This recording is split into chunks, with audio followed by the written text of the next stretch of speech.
as a kitten up a tree. She had one of the most electrifying voices the world has ever known, a sound that could rise like smoke and fall like velvet. Critics called her the Divine One.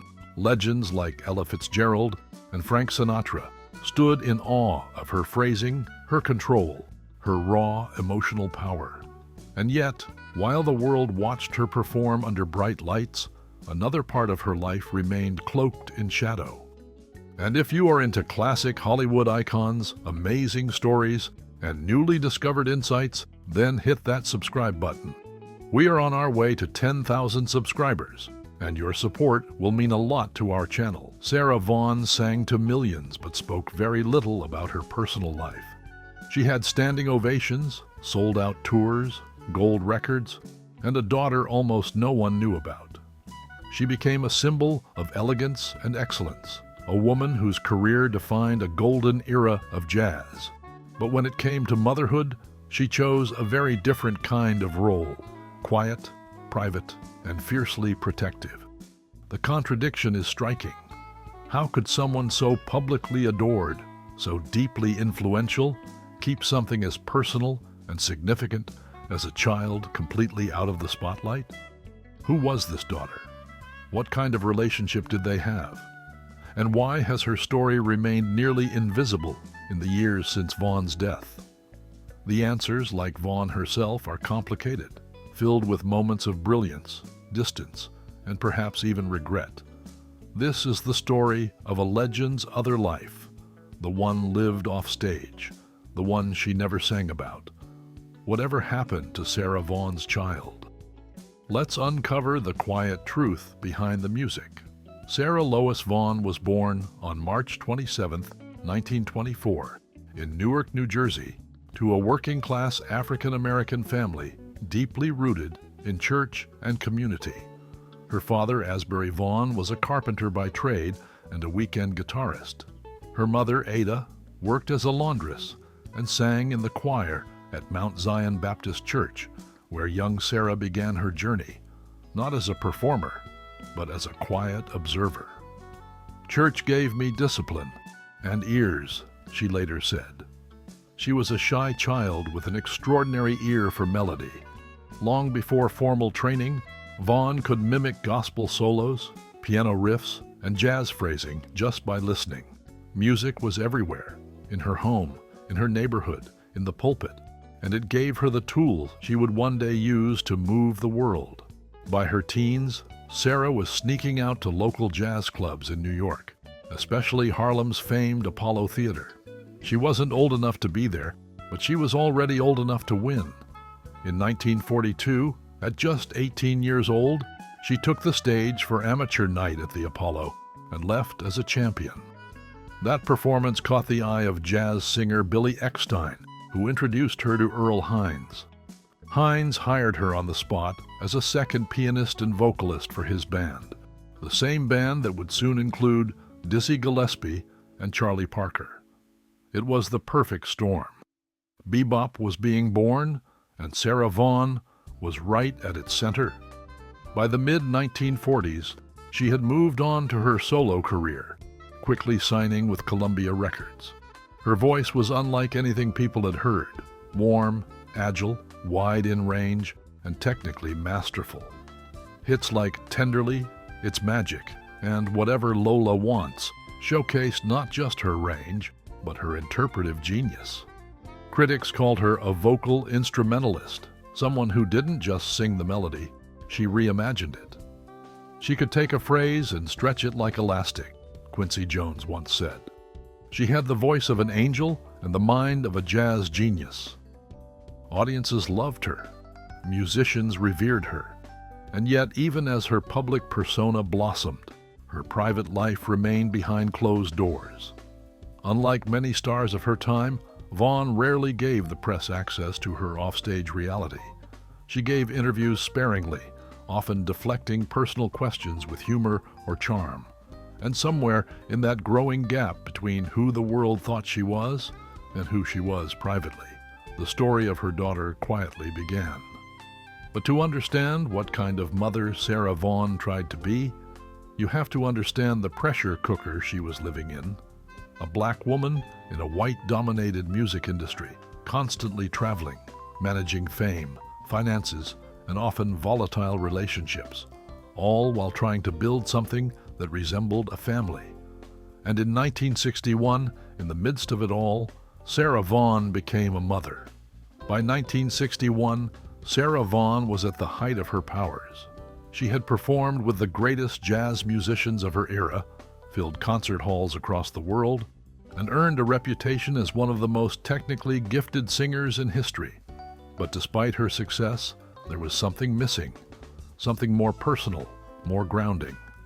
That same year, during her second marriage to Clyde C.B. Atkins, Vaughn made a life-changing decision. She adopted a daughter, a baby girl she named Deborah Lois Vaughn.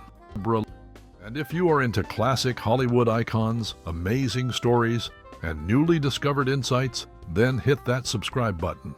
We are on our way to 10,000 subscribers, and your support will mean a lot to our channel. There was no major announcement, no magazine covers, no press conference. In typical Sarah fashion, it happened quietly, almost invisibly. A move that spoke volumes about her approach to motherhood, deeply personal, fiercely private, and profoundly guarded. To the outside world, it barely made a ripple, but to Vaughn, it was an attempt to find something she'd long been missing. A connection that had nothing to do with music or applause. "My music was everything," she once said, "but I didn't want to grow old alone." Unfortunately, the timing couldn't have been more challenging. Sarah Vaughn was constantly on the road, performing in Europe, headlining Vegas residencies, recording albums year after year. And at home, her marriage to Atkins was unraveling. He managed her career and her finances, but later, accusations emerged that he had mismanaged funds and contributed to her growing debt. The pressures of celebrity life, an unstable relationship, and non-stop work made it difficult for Vaughn to be a present, consistent parent. While she loved Deborah deeply, the structure of motherhood never came naturally to her. "She lived for the stage. That's where she could breathe," said one former bandmate. At home, she was quieter, more withdrawn, not cold, just worn out. Over the years, Sarah's relationship with Deborah became increasingly complex. Some insiders suggest that while Sarah provided for her daughter materially, their emotional bond was strained. Like many children of iconic performers, Deborah may have grown up in the shadow of greatness without the daily presence that most children need. What we do know is this: Deborah Vaughn never sought the spotlight. She never tried to ride her mother's fame, never gave interviews, never released music of her own, never wrote a book. After Sarah's death in 1990, she reportedly inherited her estate and quietly stepped back from public life. There are no verified public photos of her as an adult, no social media, no memoir. She exists largely as a mystery, the one person Sarah Vaughn worked so hard to protect, even if imperfectly. And maybe that's the point. Sarah Vaughn lived in a world where black women were often forced to be extraordinary, just to be accepted, to sing louder, work harder, carry more. In giving her daughter silence, she may have been offering what she herself never had, the right to simply be. By 1961, Sarah Vaughn's voice was already cemented in music history, but that year marked a quieter milestone. She became a mother. During her marriage to Clyde C.B. Atkins, Sarah adopted a baby girl and named her Deborah Lois Vaughn. It was a deeply personal decision, made away from the headlines, in contrast to the spotlight that followed nearly every other part of her life. Sarah didn't announce the adoption publicly or pose for magazine photos. She simply brought her daughter home and raised her as her own. Over the years, Deborah lived under the protection of Sarah's fierce privacy. But as she grew up, she made her own choices, including stepping into the entertainment industry, not as a singer, but as an actress. Under the professional name Paris Vaughn, Deborah carved out a quiet but respectable career in television and film throughout the 1990s.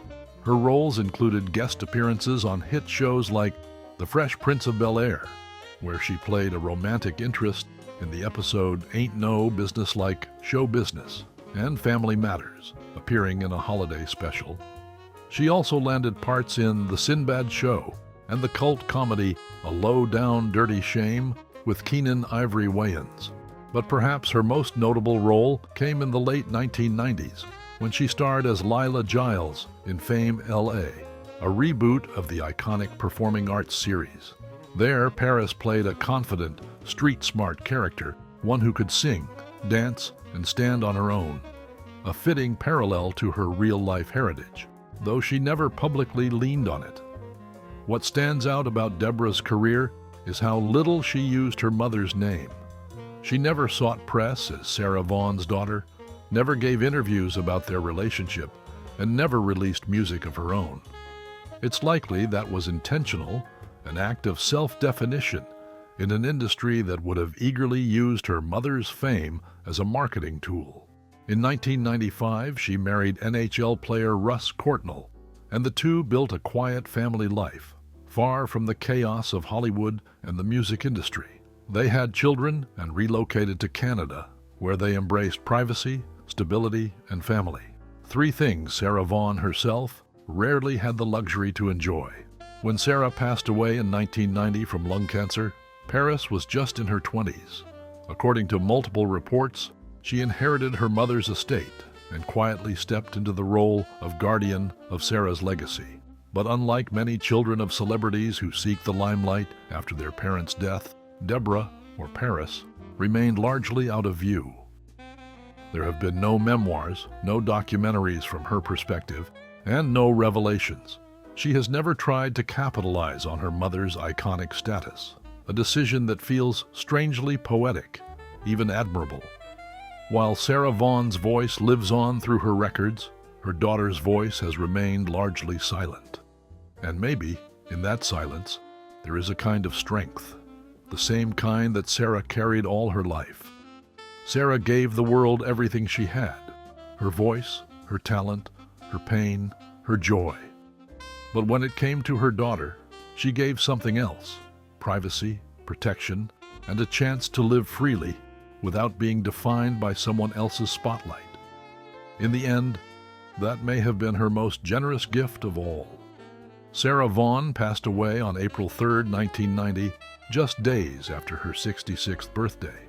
She died peacefully in her California home after a quiet battle with lung cancer. It's said that she was watching a movie featuring her daughter when she took her final breaths. A poetic, almost cinematic ending to a life filled with crescendos and complicated silences.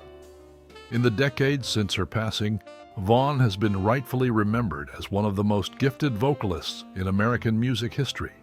Her tone, technique, and range remain unmatched, inspiring generations of singers across jazz, soul, pop, and R&B.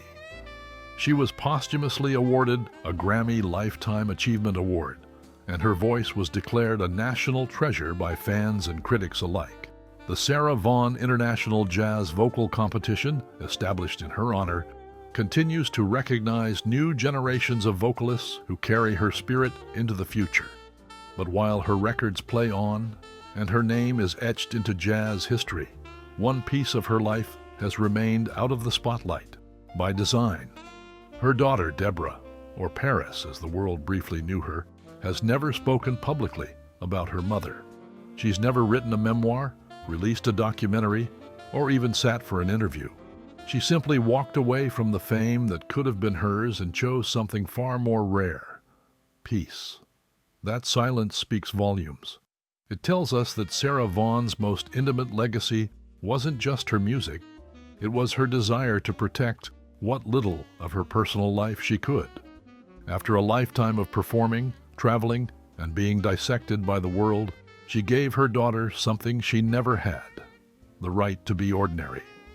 And Paris took that gift and ran with it. She lived her own life. She made her own choices. She didn't become her mother. And maybe that was the point. In the end, Sarah Vaughn left behind far more than recordings and accolades. She left behind a daughter who knew the woman behind the voice, not just the divine one, but simply Mom. Whatever happened to Sarah Vaughn's child, she lived, and maybe, just maybe, that was exactly what Sarah wanted. So what does it really mean to be the child of a legend? To grow up in the shadow of brilliance, yet choose a path of quiet distance? Is that an escape, a loss, or a form of freedom? Sarah Vaughn gave everything to her music, and maybe, in giving her daughter a life away from the stage, she gave her the one thing she never had herself, the space to simply exist without performance. What do you think? Did Sarah Vaughn succeed in protecting her daughter from the pressures of fame? Or did the silence between them come at a greater cost? Let us know your thoughts in the comments below. And if this story moved you, be sure to like, subscribe, and hit the bell for more untold stories behind the icons.